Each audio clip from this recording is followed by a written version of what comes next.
किशोर के ढाबे का आज मुहूर्त होता है, जिसमें उसके माता पिता और गांव के कई लोग शामिल होते हैं। हाँ भाई, हो गया सपना पूरा अब तो तेरा।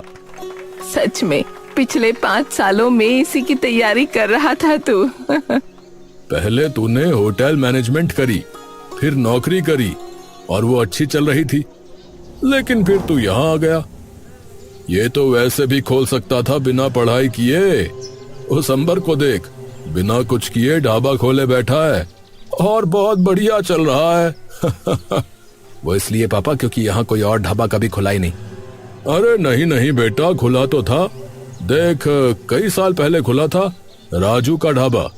अरे पापा, उस अंबर के ढाबे का खाना ना इतना भी बढ़िया नहीं है, बस तेल भरा होता है उसके खाने में। अच्छा, तो तू क्या देगा भाई, हैं? जरा वो बता दे।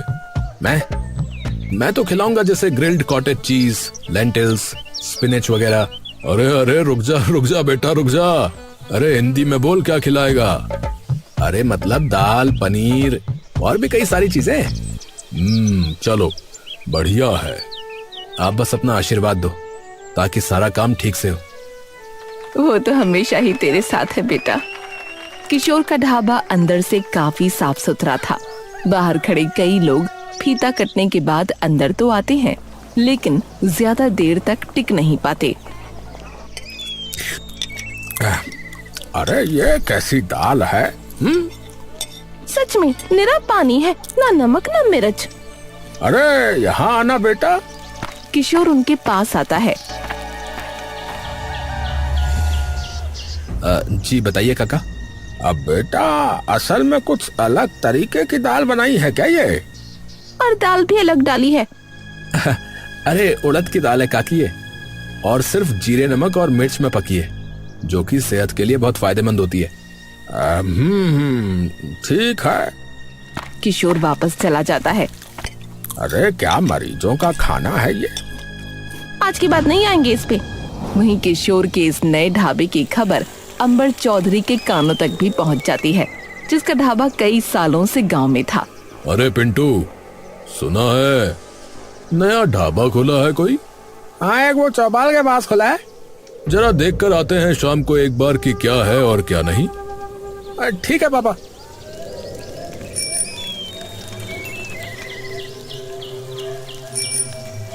अरे सुबह इतने लोग आए, फिर एकदम से कोई भी नहीं।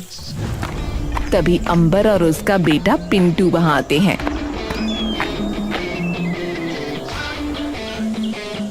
हाँ भाई, मुबारका बेटा जी। नमस्ते काका। मैं तो बस देखने आया था तेरा ढाबा, पर पहले ही दिन ढीला मामला नजर आ रहा है। हाँ जी, वो नया नया है ना, पर चल पड़ेगा थोड़े दिनों में।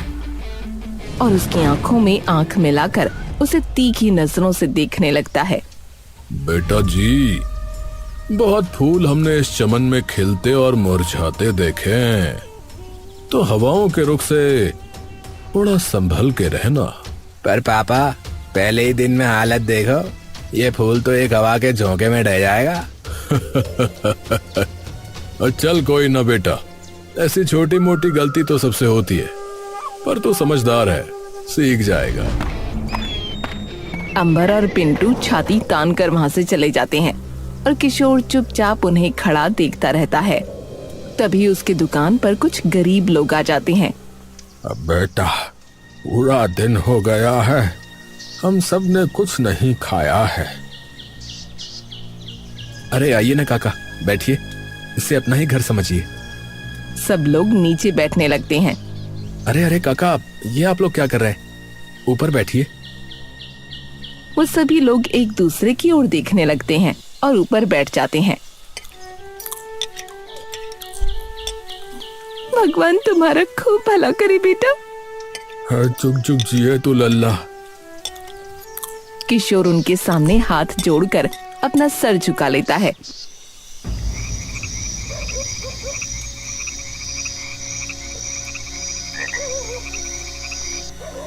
किशोर रात को वापस घर आकर अपने माँ और पिता को सारी बात बता देता है। अरे तू डर मत, तू नया है इसीलिए वो थोड़ा घबराया हुआ है कि कहीं उसका धंधा ठप ना पड़ जाए। हाँ, उससे डरने की कोई जरूरत नहीं है। भगवान पे भरोसा रख।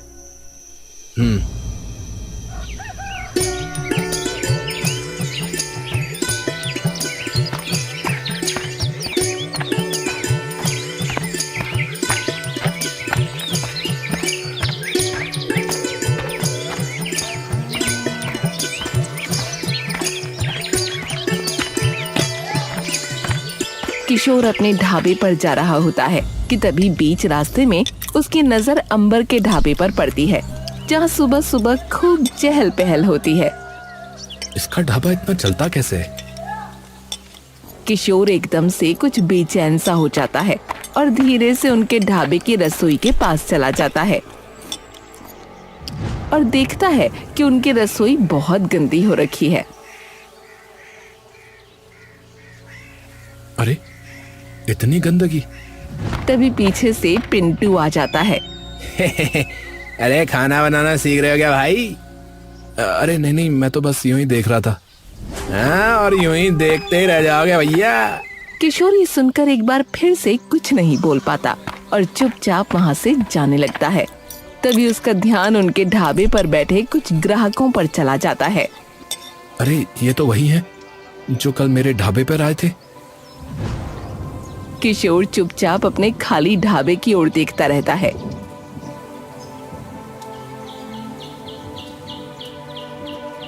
अगर ये नहीं चला तो पापा को क्या जवाब दूंगा? अच्छी भली नौकरी छोड़ दी मैंने इस सपने के लिए। तभी वही गरीब लोग एक बार फिर उसके ढाबे पर आ जाते हैं, लेकिन अब की बार उनके साथ कुछ और लोग होते हैं। माफ करना भाई, ये लोग भी। अरे कोई बात नहीं, आ जाइए, सबके लिए बहुत खाना है।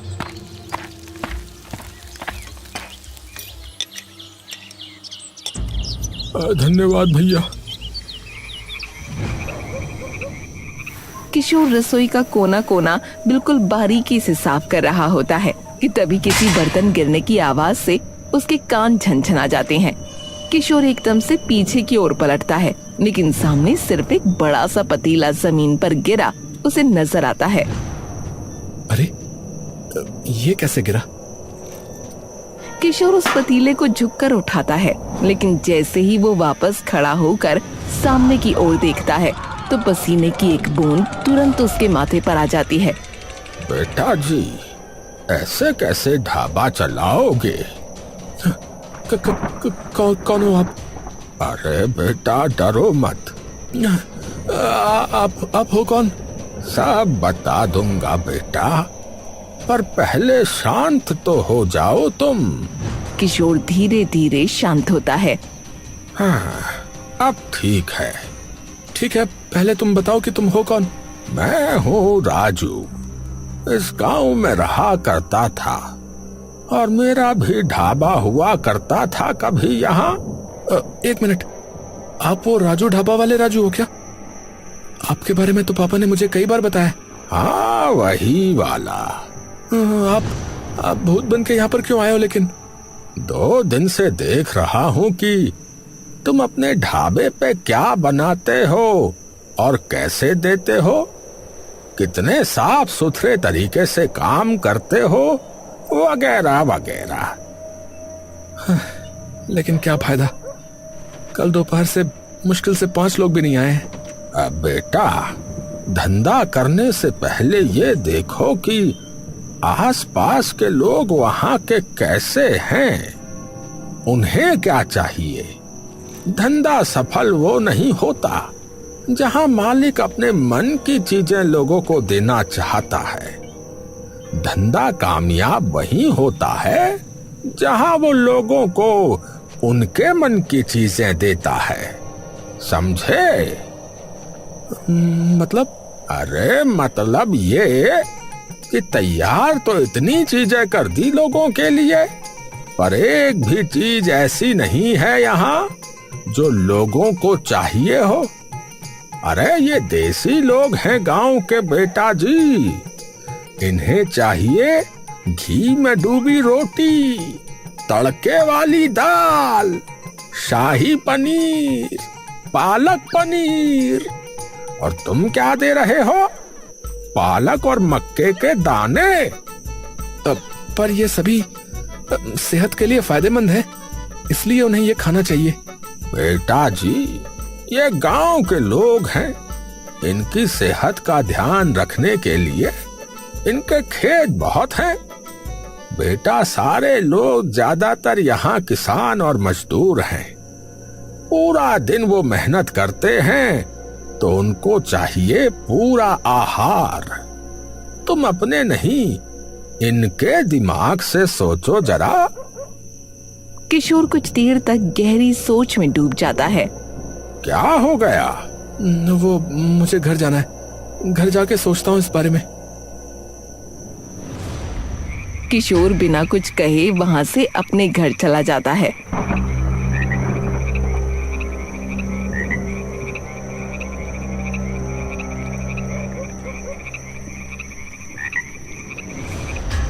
बात तो उन्होंने ठीक कही है।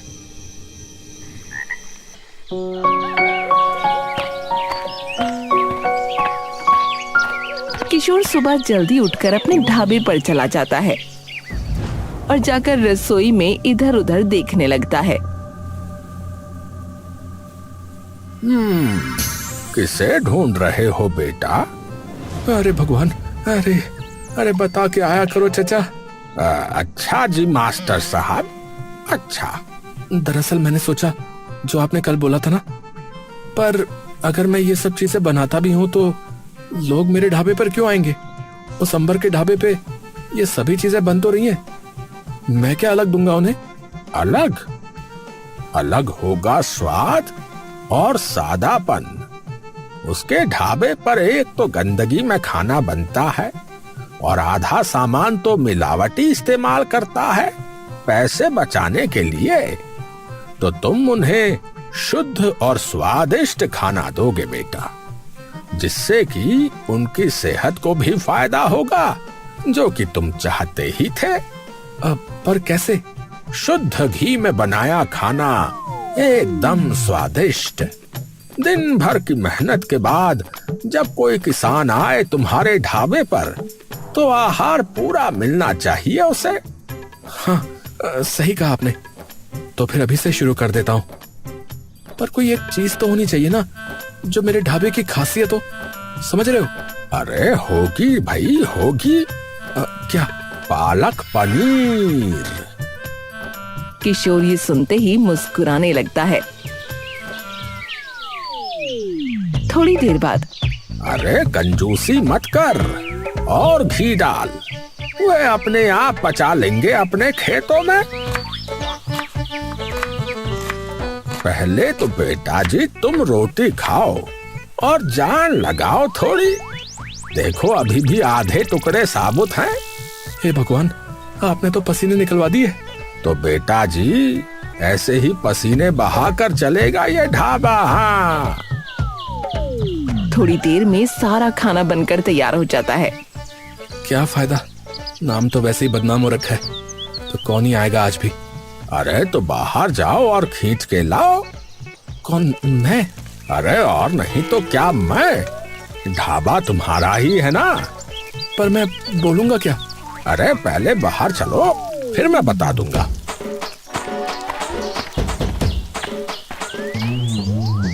किशोर बाहर जाकर इधर उधर देखने लगता है। अरे जा अब रोक किसी को। मुझे शर्म आ रही है। अरे भैया, शादी के लिए हाथ नहीं मांगना है तुम्हें, बस अंदर आने के लिए बोलना है। और बता तो मैंने दिया ही है, क्या बोलना है।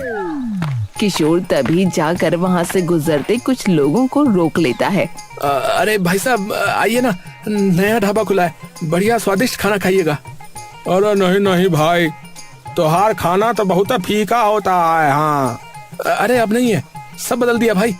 अब एकदम शुद्ध देसी घी से बना खाना आपको मिलेगा, जैसे कढ़ाई पनीर और पालक पनीर तो हमारे यहाँ का खास है। आप एक बार आके देखिए तो सही। ए भैया, एक उधर क्या कहते हो, चलें क्या? ठीक है, ठीक है भैया, आ रहे हैं आ रहे हैं। सब लोग अंदर आ जाते हैं। अब बताओ भाई साहब, क्या लगा दूं आपके लिए? अरे भैया अभी पालक पनीर ही बना दो, जो तुम कह रहे हो ना खास है तुम्हारा। भैया मेरी तो दाल तड़का कर देना और 8 रोटी बढ़िया घी मार के भैया। अभी लाया अभी लाया। किशोर तभी उन लोगों का खाना परोस देता है और वो लोग खाना खाने लगते हैं। कैसा भाई साहब खाना? अरे भैया कमाल का पालक पनीर बनाया आपने तो, मजा ही आ गया। वाह, सच में भैया बहुत ही स्वादिष्ट खाना बनाया आपने, मजा ही आ गया। भाई साहब मैं तो कल अपने पूरे परिवार के साथ आने वाला हूँ। हाँ बहुत ही बढ़िया खाना है। हाँ अरे आपका जब दिल करे तब आना। सब लोग एकदम खुशहाल होकर वहाँ से जाने लगते हैं और किशोर एकदम खुशी से उछल पड़ता है। अरे वाह, हाँ तो कहा था ना बेटा जी, अब बस यूं ही लगा रहे मेहनत से और देख कैसे काम चलता है तेरे ढाबे का। हाँ वैसे एक बात बताइए, आपने मेरी मदद क्यों की? क्योंकि तुम लायक हो उसके बेटा। तुम्हारा खुद का धंधा चाहे चला हो या नहीं, लेकिन किसी गरीब को तुमने भूखा नहीं भेजा वापस। जितने भी लोग आए सबको दिल से खाना खिलाया। तो ऐसी नियत के इंसान की मदद करनी तो बनती है ना बेटा। किशोर ये सुनते ही मुस्कुराने लगता है। कुछ दिन बाद देखते ही देखते किशोर की मेहनत रंग लाती है और आखिरकार उसका ढाबा चल पड़ता है। भाई मेरा भी पालक पनीर और तंदूरी रोटी कर देना भैया। तभी वहाँ बैठे एक इंसान की आवाज आती है। अब भाई एक प्लेट पालक पनीर और कर देना भैया। अब भैया स्वाद ही आ गया भैया, आपके खाने में तो बहुत मजा आ रहा है। अरे अभी लाया भाई साहब। लेकिन उसके ढाबे की ये तरक्की पिंटू सामने खड़ा चुपचाप देख रहा होता है। अरे इसका ढाबा तो सही चल पड़ा। पिंटू तभी गुस्से में वहाँ से चला जाता है। पापा हम यहाँ ये सोचते रहे कि उसका ढाबा नहीं चलने वाला, और वहाँ देखो उसने बाजी मार ली। क्या? पर लोगों को उसका फीका खाना तो पसंद ही नहीं था। अरे सारा खाना बदल दिया उसने एकदम से। अगर ऐसा ही रहा तो हमारे ग्राहक भी खा जाएगा वो। अब कुछ नहीं होगा ऐसा, मैं बताता हूँ क्या करना है।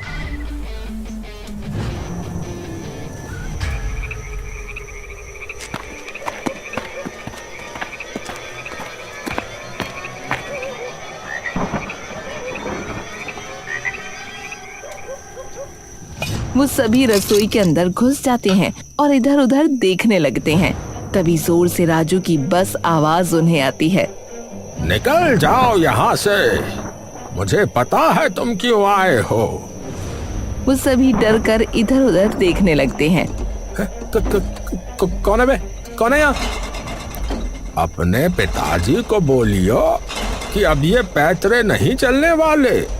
जाओ भागो यहाँ से। वो सभी के सभी लोग तभी वहाँ से दुम दबा कर भाग जाते हैं। अगले दिन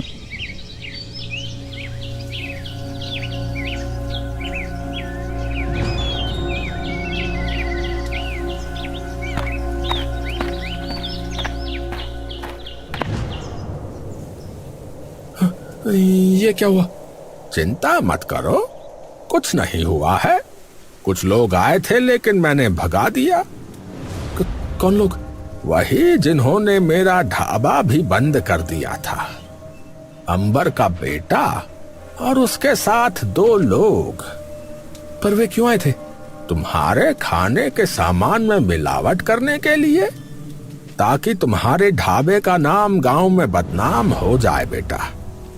हाँ जब ढाबा खुला था तब उसके पापा मुझे धमकी भी देकर गए थे। ये पुरानी आदत है उसकी। तो आपका ढाबा उसने बंद करवाया था?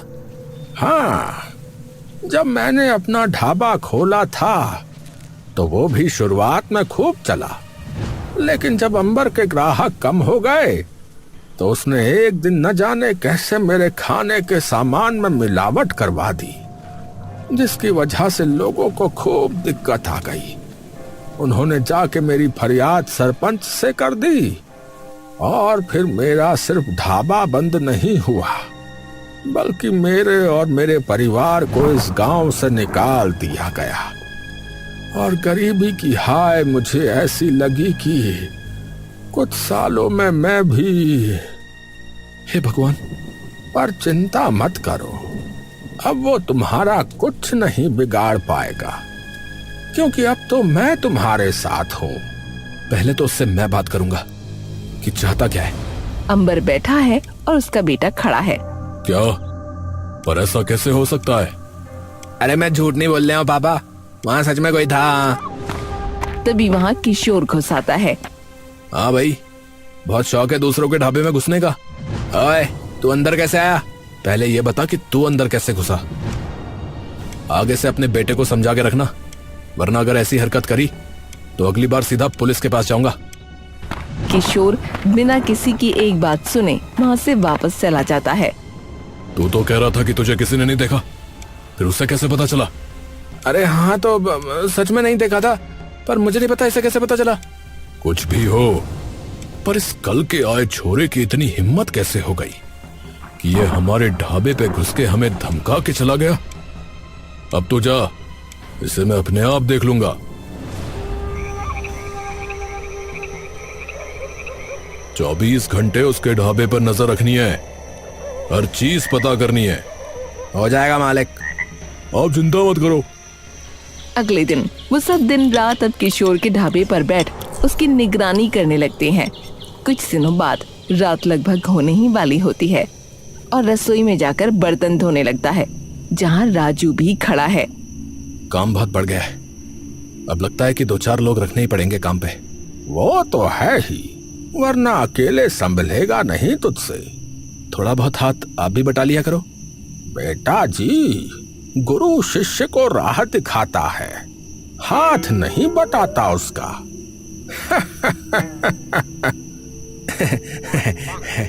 किशोर और राजू हंसने लगते हैं। उसी वक्त बाहर खड़े अंबर के वो जासूस अपने सामने का नजारा देख दंग रह जाते हैं। अरे भैया, अरे ये अकेले किससे बतिया रहा भैया? अरे भैया, हमें क्या पता, चलो जो देख रहे हैं वही बता देते मालिक को। क्या सच में? हाँ मालिक, हमने अपनी आंखों से स्वयं देखा है। अब आएगा मजा।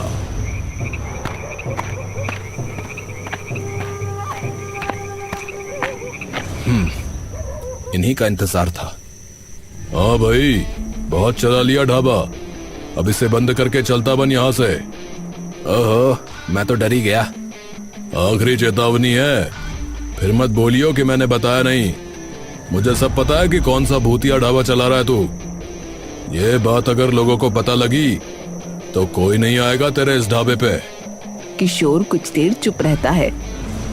और अगर ये बात लोगों को पता लगी कि कैसे आपने राजू का ढाबा बंद करवाया और वही चीज आपके बेटे ने मेरे ढाबे के साथ करने की कोशिश की, तो फिर आपका क्या होगा?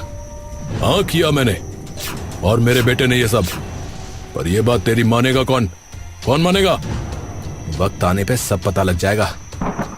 वो क्या कहा था आपने कि मेरे जैसे फूल खूब उगते और मुरझाते देखे, पर मैं फूल नहीं हूं, पेड़ हूं, पेड़। हाँ तो बस अपनी जड़ें कस के रखियो फिर, क्योंकि अब तूफान आने वाला है, तूफान। किशोर उसकी आंखों में आंखें डालकर मुस्कुराने लगता है। अगले दिन किशोर अपने ढाबे पर सुबह खाना बना रहा होता है कि तभी एक इंसान वहां आता है। हाँ भैया, किस हो भाई? सरपंच जी ने तुम्हें पंचायत में बुलाया भैया। लेकिन क्यों? हाँ भैया, हमें ना पता, उन्हीं से पूछियो। ठीक है। किशोर अपने बगल में देखता है। उसी अंबर का किया धरा है सब। कोई नहीं। किशोर छाती तान कर वहां से चल देता है।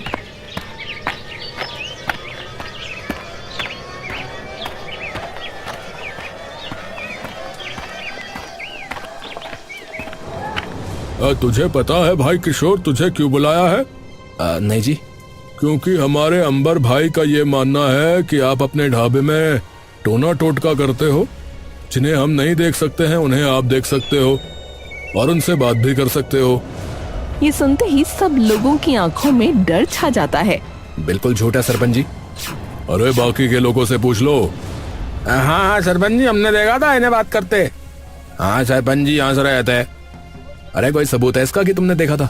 हाँ भैया, हमने अपनी आंखों से देखी। सरपंच जी, ऐसे तो मैं कह दूं कि मैंने अपनी आंखों से अकबर को देखा था, आप मान लोगे? अरे हमें क्या पता, ये लोग झूठ भी तो बोल सकते हैं। हाँ बात तो सही कही। अब मैं एक बात बताता हूँ जो आप सबको नहीं मालूम शायद। हाँ कौन सी बात? इन्होंने और इनके बेटे ने थोड़े दिन पहले मेरे खाने के सामान में मिलावट करनी चाहिए थी। इनका बेटा मेरी दुकान का ताला तोड़कर घुस आया था, लेकिन कुछ कर नहीं पाया, और ऐसे ही इन्होंने बदनाम किया था राजू के ढाबे वाले राजू काका को, जिनको आप सभी ने गांव से बाहर निकाल दिया। अरे क्या सबूत है, क्या सबूत है? कुछ भी बोले जा रहा है। किशोर तभी अपनी जेब से एक फोन निकालता है।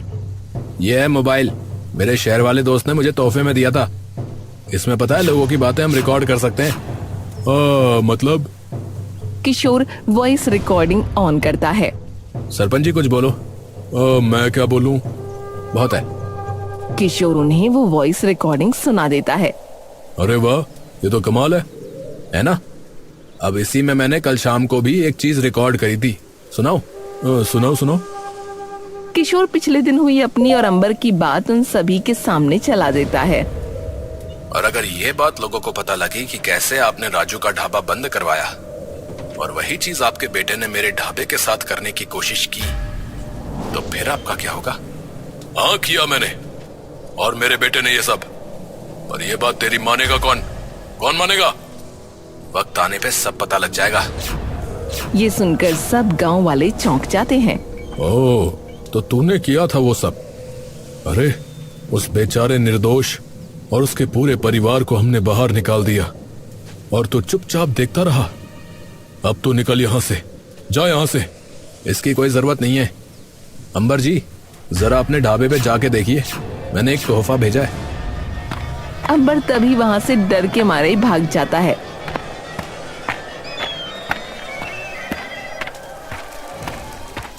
और अपने ढाबे को देखता है कि वहाँ कई सारे पुलिस वाले और सरकारी अफसर मौजूद हैं।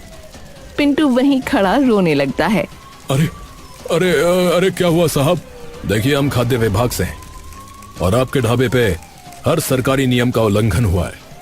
आपके ढाबे पे ना कोई सफाई है और सभी चीजों की क्वालिटी एकदम खराब है, जिससे लोगों की सेहत पर बुरा असर पड़ सकता है। इसलिए हम अभी से आपके ढाबे को सील कर रहे हैं। अरे नहीं, अरे ऐसा मत कीजिए। अरे वो सब लोग बिना अंबर की एक बात सुने उसका ढाबा सील करके वहाँ से चले जाते हैं और ये सारा कारनामा राजू और किशोर सामने खड़े चुपचाप देखते रहते हैं। बेटा कमाल कर दिया। इस न्याय के इंतजार में मैं न जाने कहां कहां भटका और अब मेरे जाने के इतने साल बाद मिला है मुझे न्याय, बस तेरी वजह से। काका, मेरा ढाबा आज जहां है वो सिर्फ आपकी वजह से। आपने ही मुझे उस मझधार से निकाला और सही दिशा दिखाई। ये एहसान मैं जिंदगी भर नहीं चुका सकता आपका। मन तो बड़ा कर रहा है तुझे गले लगाने का बेटा, पर कहीं किसी ने देख लिया तो किसी बाबा के पास ना ले जाए फिर तुझे।